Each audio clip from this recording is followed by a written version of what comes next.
On the morning of July 2nd, the Union Army found itself in a difficult position. Its forces had pulled back through town and established a fishhook defensive line from Cemetery Hill all the way to Cemetery Ridge. Even with reinforcements arriving, its situation was desperate. Union General Dan Sickles arrived with the 3rd Corps on the night of July 1st and fell in onto the left flank. Assigned to tie his positions in with the Union line on Cemetery Ridge, Sickles found himself at the base of a series of rises. If Confederate forces attacked his men there, they would face an uphill battle and a torrent of fire. To his front, Sickles saw an elevated position covered in peach trees. That high ground beckoned to him. Sickles moved his men forward to secure the peach orchard, leaving behind his assigned position in the Union line. From the peach orchard, he held the high ground, but his flanks were dangerously exposed, and in this forward position, it would be very difficult for reinforcements to reach him. Should this position be overrun, the gap they had left in the Union lines would be exposed. Sickles' men, greatly diminished by previous engagements, would be interwoven in between cannon crews and artillery pieces all along the orchard. Among the regiments positioned here were the men of the 2nd New Hampshire. Raised in Portsmouth in May of 1861, the men of the 2nd were veterans of almost every battle from Bull Run to Fredericksburg. The regiment took a forward position in the peach orchard to protect exposed artillery batteries. Though a regiment on paper, 2 years of brutal conflict had worn on the men, and their numbers were only 354 when they stepped on ground here. Today, the lineage of the 2nd New Hampshire is carried on by the 197th Field Artillery, New Hampshire Army National Guard. Facing Sickles' lines were the men of General James Longstreet. Their mission? To hit Union positions forward of the main line of resistance and break them. Though the peach orchard held an obvious tactical advantage, the Southern soldiers also recognized the weakness of its flanks. If they could break this position, it would endanger the rest of the Union line. Among Longstreet's men that day were the 2nd South Carolina Infantry. Formed from militia units in Charleston, they had been in the fight from the very beginning, with some of their members even firing on Fort Sumter in 1861.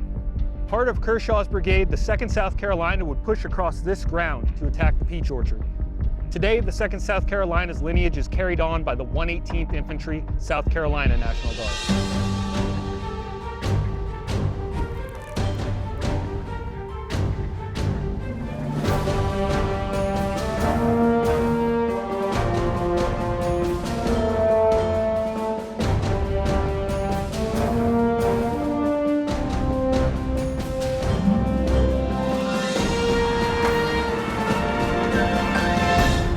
From all around striking their ranks, Confederate forces advanced towards the elevated Union positions. Cannon and rifle fire from the peach orchard devastated the advancing Confederates. Sickles was putting his elevated ground to good use. In the din of the rifle fire, cannon fire, smoke, and confusion, the Confederate battle plan quickly unraveled. From somewhere in the ranks came the order to wheel right, and Kershaw's brigade turned towards the Union positions in the wheat field. That deadly mistake would expose their flank to a fierce enfilading fire. Lieutenant Colonel Galliard described it.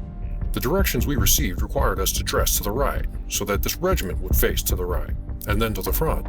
The consequences were fatal.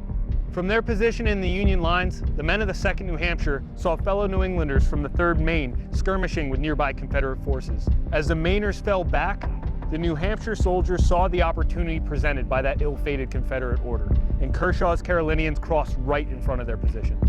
I reported these facts to General Grant and asked permission to charge, the enemy being close upon us, so near that the officer commanding the section of battery spiked his pieces, fearful that he should lose them. The general gave me the directions to go forward.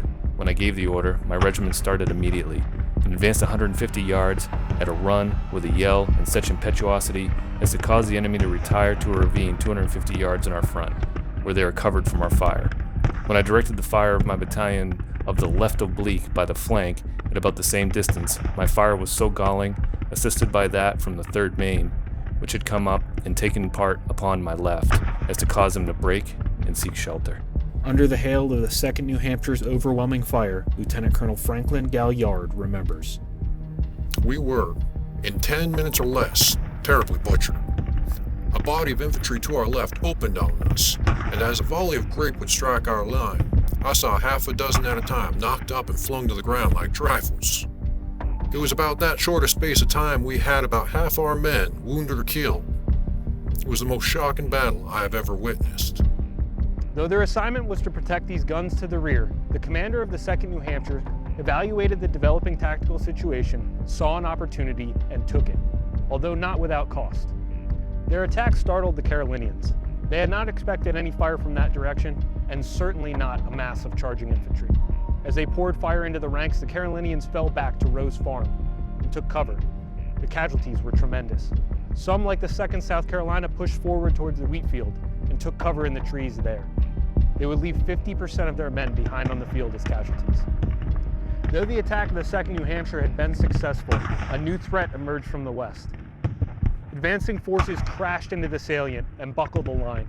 The 2nd New Hampshire, along with the rest of Sickles' men, were forced to fall back. But unlike the rout of the day prior, the men of the 2nd New Hampshire fought their way back to Union lines, making the Confederates pay for every inch of ground.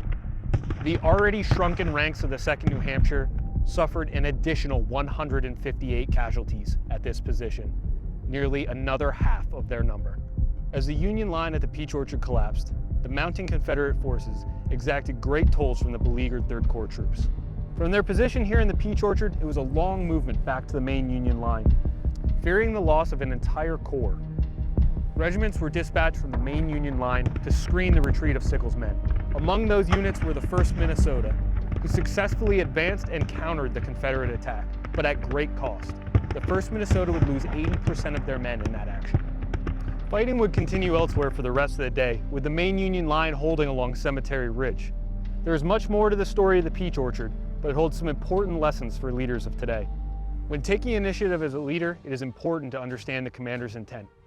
Was Sickles' move to this position the right call? Did his decision to move forward meet the commander's intent when he was assigned his position in the line? That fact is still debated by historians to this day.